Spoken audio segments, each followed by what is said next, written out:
ብልጽግናዋን በሚመለከት ቅድም እንዳነሳሁላችሁ ጅምሮቻችን ተስፋ ሰጪ ናቸው። በከተማም በገጠር ብዙ ተስፋ ሰጪ ጉዳይ አለ።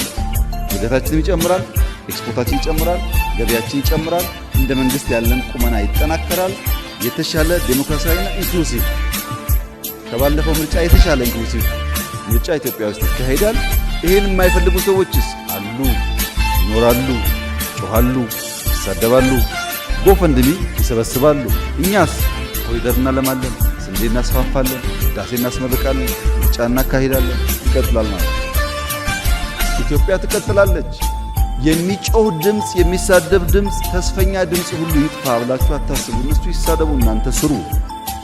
እኛ የምናደርገው እንደሱ ነው። ታሪክ እንዴት ይመዘናል እናየዋለን። ችግር የለም። መስራት የሚፈልጉ ብቃት ያላቸው ሰዎች ከእናንተም ውስጥ እንዲበዙ ነው። በስተው ተባብረን ኢትዮጵያን እናጽና፣ እናልማ። በሀሳብ ካልተግባባን ችግር የለውም። እንከራከራለን፣ እንጨቃጨቃለን፣ ግን ኢትዮጵያን በጋራ እናለማለን።